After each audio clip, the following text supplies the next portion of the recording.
یوں سمجھیے کہ یہ در حقیقت کلائمیکس ہے۔ اب پورا عالم عیسائیت اور یہودیت یہ بالکل یکجان دو قالب ہو چکے ہیں۔ گویا کہ یہ الفاظ بعضهم اولیاء بعض،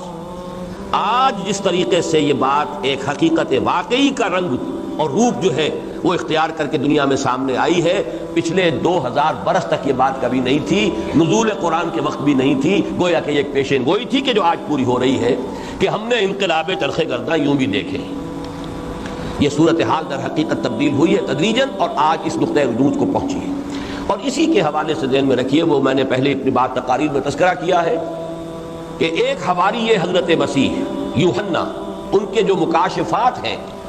جو نیو ٹیسٹمنٹ کی آخری کتاب ریویلیشن، اس میں ان کو کچھ مکاشفات ہیں، اللہ تعالیٰ نے کچھ انہیں چیزیں دکھائی ہیں کہ کیا کچھ حالات جو ہیں پیش آنے والے ہیں۔ تو ان میں جو ایک مکاشفہ ہے ان کا کہ قیامت کے قریب کے حالات و واقعات کے تذکرے میں ایک بہت خونخوار درندہ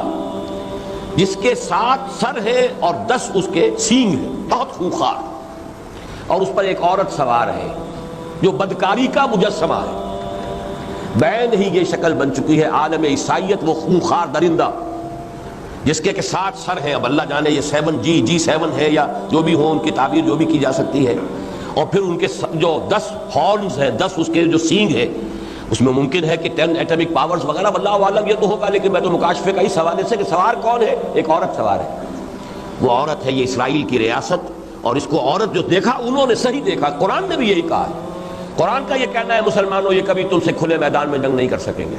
بالکل عورتوں کی طرح فصیلوں کے پیچھے سے یا چھتوں کے اوپر سے جو اینٹیں برسایا کرتی تھی کبھی دیہات میں، اب بھی اگر کہیں معاملہ ہوتا ہوگا تو یہی ہوتا ہے، مرد جو ہے وہ گلیوں میں لڑتے ہیں اور عورتیں اوپر سے جو ہے وہ اینٹیں برساتی ہیں، بالکل اسی طرح کا معاملہ ان کا رہا ہے۔ وہی کردار ہے کہ جو حضرت مسیح علیہ السلام کے ان حواری کو وہ نظر آیا اپنے مکاشفے میں کہ ایک عورت، نہایت بدکار عورت ہے جو سوار ہے ایک نہایت خونخوار درندے کے اوپر، جس درندے کے 7 سر ہیں اور 10 سینگ ہیں۔ یہ ہے وہ در حقیقت نیو ورلڈ آرڈر، اور اس کی یوں سمجھیے کہ روحانی سطح پر جو حقیقت، جو اس کی اصلیت ہے کہ جو اللہ کے ایک نیک بندے نے آج سے 1900 برس قبل